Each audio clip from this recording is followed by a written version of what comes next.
तो ये दो चीज़ें हमने अभी तक कवर कर ली। आगे बढ़ते हैं।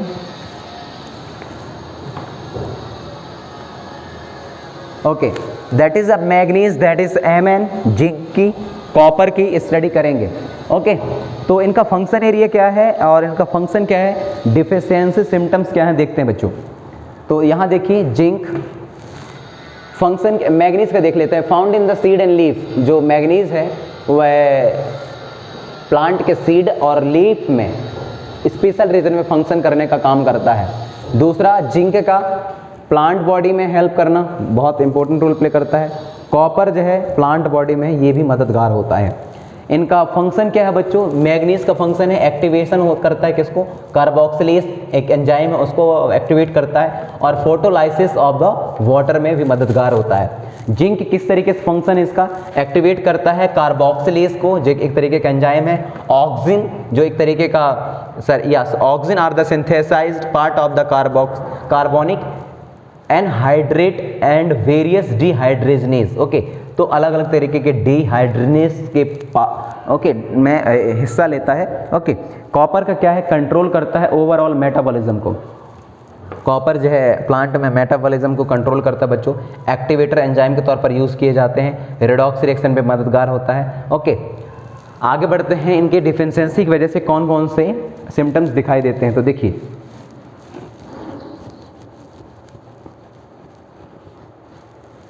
क्लोरोलिसिस and the development of the grey spot on the leaf oat plant. Okay, तो ऑट प्लांट में ग्रे कलर के स्पॉट आ जाते हैं लीफ में, तो ये भी एक डिफिशियंसी है किसका, मैग्नीज का।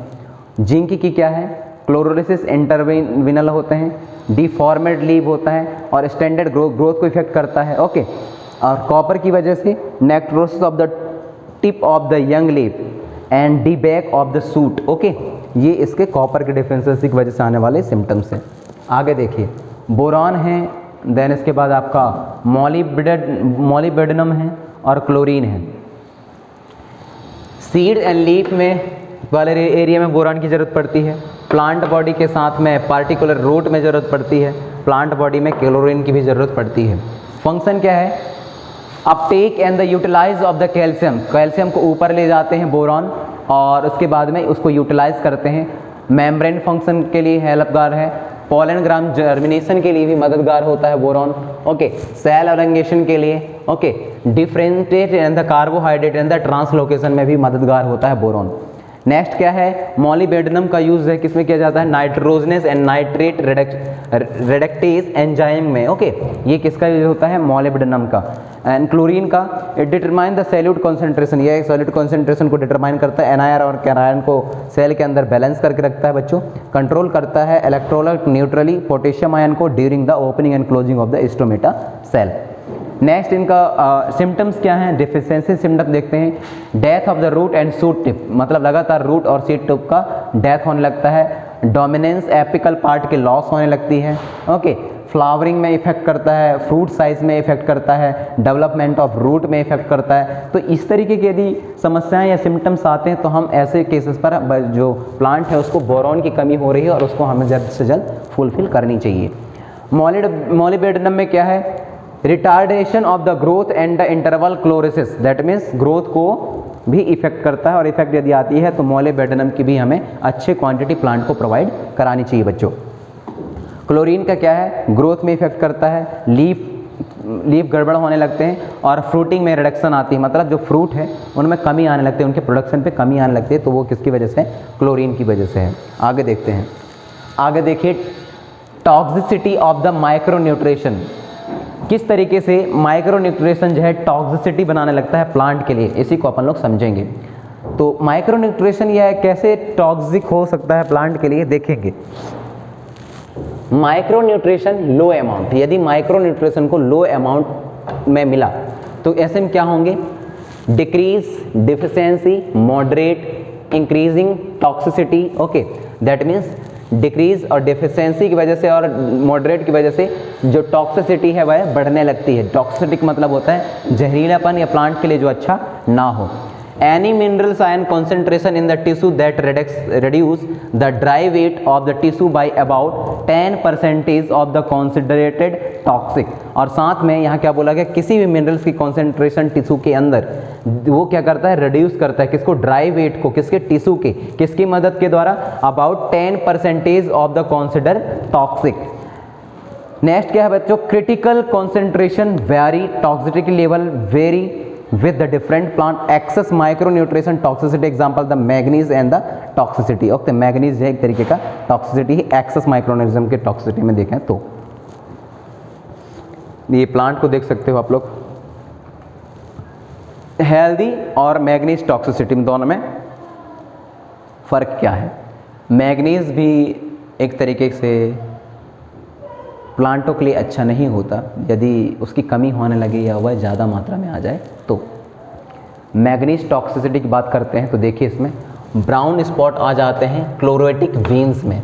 क्लोरेटिक वीन्स कहाँ होते हैं बच्चों, ये यहाँ वाले एरिया रहेंगे, इसमें कौन से कलर आ जाते हैं, देखिए ब्राउन स्पॉट आने लगते हैं जगह जगह। Okay, mode of the toxicity, किस तरीके के मोड रहता है, manganese competed with iron and manganese for uptake, manganese for binding with the enzyme, manganese जो है बाइंडिंग करता है एंजाइम को। थर्ड क्या है, inhibit calcium translocation in the shoot apex में। रिजल्ट क्या देखने को मिलता है, excess of the manganese induce deficiency of iron, जो मैग्नीज के एक्सेस की वजह से आयरन की डिफिशियंसी होने लगती है मैग्नीज एंड कैल्शियम की। ओके, आगे बढ़ेंगे। एब्जॉर्प्शन ऑफ द एलिमेंट, ये अच्छा टॉपिक है कि किस तरीके से इन एलिमेंट का ऑब्जॉर्प्शन होता है, किस तरीके से यह प्लांट बॉडी द्वारा सोखे जाते हैं। Study carried on the cell tissue organ occur in the 2 phases. तो यदि हम स्टडी करते हैं किसकी, सेल की, टिश्यू की, ऑर्गन की, कि ये किस तरीके से चीज़ों को कैरी करते हैं, एलिमेंटों को। ओके, तो इसके 2 फेजेस में इसको अपन लोग समझते हैं। फर्स्ट फेज क्या है, rapid Uptake of the ion, लगातार बहुत जल्दी जल्दी से आयन्स को ऑब्जर्व कर लेना। Free space, outer space, the apoplast passive occurs through ion channel, the transmembrane protein which function as a selective pore. Okay, और दूसरा हो सकता है कि इन आयन का जो टेकिंग सिस्टम है वह स्लोवली हो। ओके, इनर स्पेस रहेगा, symplastic, entry and the exit of the ion require metabolism energy, मतलब आयन्स को आने के लिए और जाने के लिए दोनों में मेटाबॉलिज्म एनर्जी की जरूरत पड़ेगी। तो ये दूसरा फेज हो गया, जबकि पहले वाले में इस तरीके से नहीं होता, सेलेक्टिव पोर्स होते हैं ऐसे फंक्शन को अंजाम देने के लिए। इनवर्ड मूवमेंट क्या होगा, influence, outer movement influence. Okay, translocation of salute, salute का ट्रांसलोकेशन किस तरीके से होता है, occurs through the xylem along with the ascending stream of the water, that means xylem के द्वारा कंप्लीट की जाती है या ट्रांसलोकेशन ऑफ द सैल्यूट का, which is pulled out, वो क्या करता है, पुल्ड अप करता है, ऊपर खींचता है, through the plant by the transpiration pull, किसके द्वारा, ट्रांसपायरेशन पुल के द्वारा वाटर को ऊपर खींचता है लगातार। जाइलम सेफ क्या है, mineral salt, xylem self mineral salt. Okay, आगे बढ़ेंगे।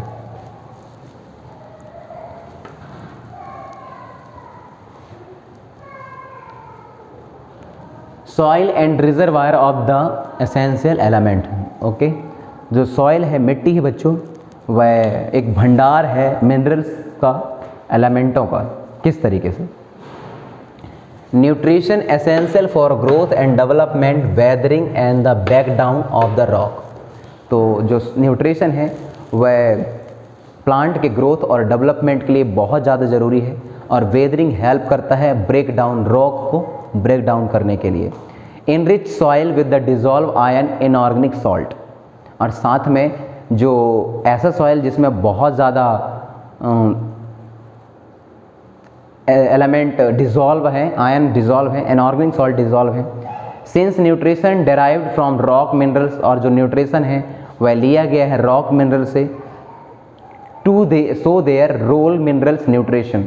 ओके, तीसरा क्या है, क्या सॉइल किस तरीके से रिजर्वायर है एसेंशियल एलिमेंटों का।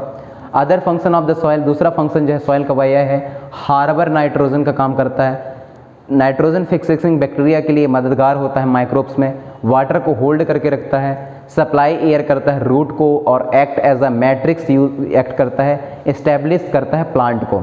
डिफिशेंसी ऑफ द माइक्रोन्यूट्रिशन, यदि माइक्रोन्यूट्रिशन जो मैक्रोन्यूट्रिशन जो है जो इस तरह हैं, नाइट्रोजन, फास्फोरस, पोटेशियम और सल्फर, ये माइक्रोन्यूट्रिशन है। और माइक्रोन्यूट्रिशन पे आपका जाएगा copper, zinc, iron, manganese etcetera, supply through the fertilisers as per need, जितना ज़रूरत होता है तो फर्टिलाइजर्स के थ्रू इसको सप्लाई की जाती है। तो सॉइल का क्या यूजेस था, डेवलपमेंट और ग्रोथ के लिए ज़रूरी है सॉइल रहे। सॉइल में ही अच्छी मात्रा में आपके आयंस और इनऑर्गेनिक सॉल्ट और साथ में मिनरल्स प्रेजेंट रहते हैं। और ये सॉइल के अंदर जितने भी मिनरल्स हैं वह आपके रॉक मिनरल्स से लाए गए हैं। और नेक्स्ट क्या था, बहुत सारे अलग अलग तरीके के bacteria fixation, microbes, hold water, water holding capacity, इन सब को एक्ट करने का काम भी वह सॉइल का ही है। ओके, आगे बढ़ेंगे। Metabolism of the nitrogen, nitrogen का मेटाबॉलिज्म क्या देखेंगे। Nitrogen micronutrition consist of amino acid, protein, hormones, chlorophyll and vitamin. Nitrogen की बात करें तो माइक्रोन्यूट्रिशन में जब हम पढ़ते हैं तो माइक्रोन्यूट्रिशन जो है अपने साथ में अमीनो एसिड को रख के रखता है, प्रोटीन रहेगी, हार्मोन्स रहेंगे, क्लोरोफिल रहेंगे और विटामिन रहेंगे। प्लांट को जो नाइट्रोजन है वह मिल पाता है किसके थ्रू, और बच्चों सॉइल के थ्रू मिल पाता है और लिमिटेड में मिल पाता है किसे, and from the air, atmosphere nitrogen भी उसको मिल पाता है किस फॉर्म पर, नाइट्रेट के फॉर्म पर। Plant have to compete with microbes for limited nitrogen present in the soil. तो जो प्लांट है उसको उतना ही नाइट्रोजन मिल पाता है जितना सॉइल में प्रेजेंट रहे, और उसको यदि एक्स्ट्रा नाइट्रोजन चाहिए कि एक्स्ट्रा नाइट्रोजन की मांग है तो उसको नाइट्रोजन फिक्सेशन करना पड़ेगा। मेटाबॉलिज्म ऑफ द नाइट्रोजन में देखिए नाइट्रोजन साइकिल का होना बहुत जरूरी है, बायोलॉजिकल नाइट्रोजन फिक्सेशन का भी होना बेहद जरूरी है।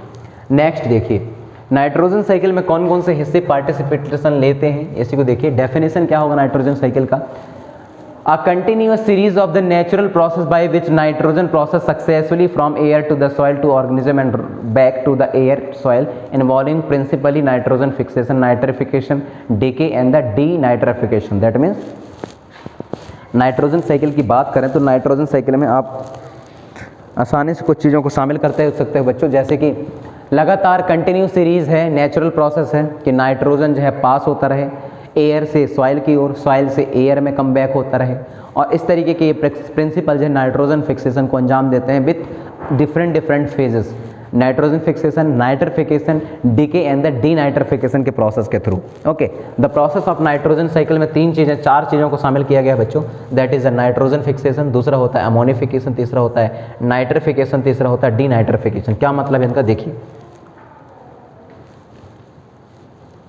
नाइट्रोजन फिक्सेशन की बात करते हैं तो नाइट्रोजन फिक्सेशन का मतलब होता है जो लेग्यूमिनस प्लांट होते हैं, जो दलहनी फसलें होती हैं, तो दलहनी फसलों को